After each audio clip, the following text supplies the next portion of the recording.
Ladies and gentlemen, on air, Too Late with George Andrew.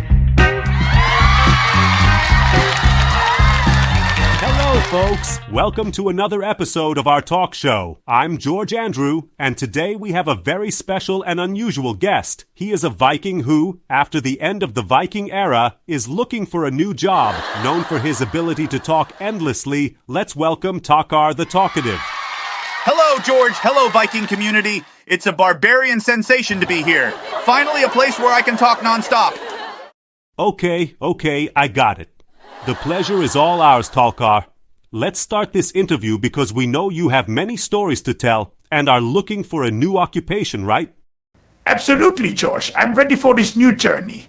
And I'd like to send a kiss to my wife, Tira, my daughter, Skadi, and my son, Eric, my mother-in-law, Lagatha, my aunt, Hilda, my great-great-grandmother, Astrid, my cousin, Freya, and the hope from my great-uncle, Ragnar, my great-cousin, Gorm, my village caretaker, Harald, and his son, Frode, my friends, Aki, Gunnar, and Sven, and my dog, Osmond.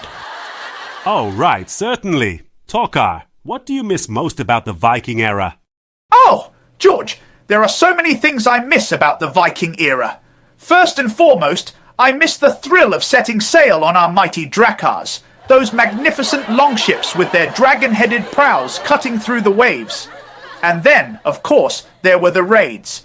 Right. Ah, the excitement of charging into unknown lands, the clash of swords and shields, the rush of victory. But what I miss the most are the feasts we had after a successful raid. Imagine, long wooden tables laden with roasted meats, fresh fish, and hearty stews, barrels of mead and ale flowing freely. We would sing, dance, and tell stories late into the night. Those were the days when life was simple, fierce, and oh so satisfying. Yeah, no doubt about it. And if you could choose any profession today, what would it be? That's an intriguing question, George. If I had to pick a profession in today's world, I think I'd want to become a chef. You see, back in the Viking era, I was quite the cook. Imagine me, Talkar the Talkative, not just telling tales, but also delighting people with my culinary creations. I could bring a touch of Viking heritage to modern cuisine. Oh, yeah. Picture this, a restaurant called Valhalla's Table, where we serve dishes like roasted boar with honey glaze, Viking-style fish stew, and mead-marinated chicken. And the desserts! Oh, the desserts would be legendary think-berry compote with honey and cream, and spiced apple cakes. Plus, I could entertain diners with stories of my Viking adventures while they enjoy their meals. Yeah, Talkar, I got it again. And what was the funniest situation you've ever experienced in a battle? Ah, George, there was this one time during a raid on a small coastal village that still makes me chuckle whenever I think about it. We were in the heat of battle, swords clashing, shields bashing, when suddenly my helmet slipped off my head. Now you have to understand, my helmet is not just a piece of armor, it's a symbol of my status as a warrior. So there I was, frantically searching for it amidst the chaos. Certainly. I spotted a helmet a few feet away and grabbed it, only to realize it belonged to one of the enemy soldiers. At the exact same moment he grabbed my helmet. We both stood there, staring at each other, helmets in hand. And then, can you believe it? We burst out laughing. We ended up swapping helmets and for a few moments forgot about the fight entirely and our humanity came to light. Oh, yeah, sure. Right. Well, how do you deal with modern technology? Have you learned to use a smartphone? Oh, George, it's been quite an adventure trying to get the hang of it. When I first saw a smartphone, I thought it was some sort of magical stone. I remember picking it up and gave it a good shake, hoping it would reveal its secrets.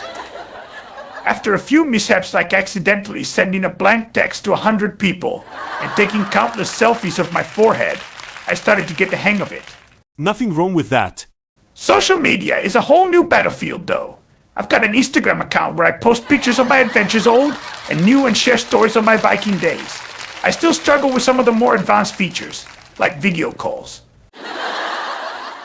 The first time I tried, I held the phone way too close to my face, and the poor soul on the other end got a very up-close and personal view of my nostrils. Okay, I think we understood. And if you could bring one Viking item to modern times, what would it be? Ah, that's an easy one, George. I would definitely bring our majestic drakar, the Viking longship. Imagine sailing down a modern city's river in one of those. These ships were more than just vessels. They were symbols of our strength, craftsmanship, and adventurous spirit. First, it would be an incredible historical exhibit, allowing people to experience firsthand the engineering marvels of the Viking era. Yeah, aham. Second, it could serve as a floating museum where I could give guided tours and tell tales of our voyages, battles, and discoveries. And third, let's not forget the sheer joy of taking it out for a sail. Picture me, Tagar the Talkative, at the helm, with a crew of eager modern-day adventurers rowing in sync. It would be an educational and thrilling experience for everyone involved. Yeah, it's true. So, what is your favorite modern food? Oh, George, discovering modern food has been a delightful journey for my taste buds. There are so many wonderful flavors and dishes to explore, but if I had to choose one favorite, it would have to be the humble hamburger. You see, the first time I tried a hamburger, I was amazed by the combination of textures and tastes. It's like a small feast in every bite. With the bless of the Creator. In a way, it reminds me of the hearty meals we used to have after a long day of raiding, but in a more compact and convenient form. Plus, you can pair it with crispy fries and a refreshing drink, making it a complete meal. I've even tried my hand at making my own Viking-style burgers, adding some of my favorite spices and a bit of meat to the mix. They're a hit at gatherings. Oh, I see. Okay, if you could be the protagonist of a movie, what would the genre and title be? If I were to be the protagonist of a movie, it would definitely be an action comedy. The title: Talkar the Talkative Adventures in Modern Times. The movie starts with me, Talkar, waking up one morning to find myself transported from the Viking era to the 21st century. Imagine me, mistaking fire hydrants for ancient relics, and using my battle axe to solve everyday problems. Oh, yeah. There'd be scenes of me mistakenly joining a yoga class and treating it like a Viking training session. Of course, there'd be a plotline involving a treasure hunt.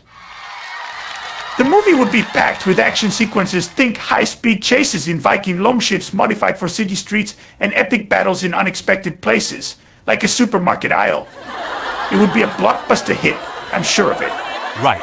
And how do you think Vikings would adapt to modern transportation, like cars and planes? Oh, George, Vikings adapting to modern transportation would be quite the sight to see. Let's start with cars. I think we'd take to them fairly quickly. Plus, with our love for craftsmanship, we'd probably take great pride in maintaining and customizing our vehicles. Imagine Viking-themed cars with dragon decals and horned helmets on the hood. Right. Planes, on the other hand, would be a bit more challenging. The idea of soaring through the sky in a metal bird is a far cry from our experiences on the open sea. I can just picture our first encounter with an airplane. There'd be a lot of nervous glances and firm grips on our swords, just in case. But once we got over the initial fear, I believe we'd come to appreciate the marvel of flight. Oh, I agree. No doubt. But what has been the biggest challenge you faced adapting to modern life? George, one of the biggest challenges I faced is, without a doubt, the fashion. You see, back in the Viking days, our clothing was simple yet practical. Modern fashion, however, is a whole different beast. The first time I tried on a pair of skinny jeans, I thought I was being tortured. They're so tight and restrictive. Oh, yeah. Then there are the shoes. Vikings are used to robust leather boots, but modern shoes come in so many varieties, some with laces, some without, some so thin they barely protect your feet. It took me a while to figure out which shoes go with which outfits. And the concept of business casual? It's a mystery to me. And finally, thanks God, what advice would you give to other Vikings trying to adapt to modern times? Advice for my fellow Vikings embarking on this journey through time. First and foremost, I would say never lose your adventurous spirit. It's easy to feel overwhelmed by the technology and pace of today's world, but remember, we Vikings have always been quick learners. Take things one step at a time, and don't be afraid to ask for help. Please, for God's sake. Modern people are generally quite friendly and willing to assist. Another crucial piece of advice: hold on to your traditions and values. While adapting to new ways, it's important to stay connected to our Viking heritage. So, my fellow Vikings, be brave, be curious, and never forget where you come from. The world is vast and full of new opportunities. Go out and seize them. Talker, it was a huge, long, and almost eternal pleasure having you on our talk show, and who knows, soon you might find the perfect occupation for a modern Viking. Thank you. And that's it, folks. Don't forget to like the video, subscribe to the channel, and leave in the comments what you thought of this extended, endless, but interesting interview. See you next time.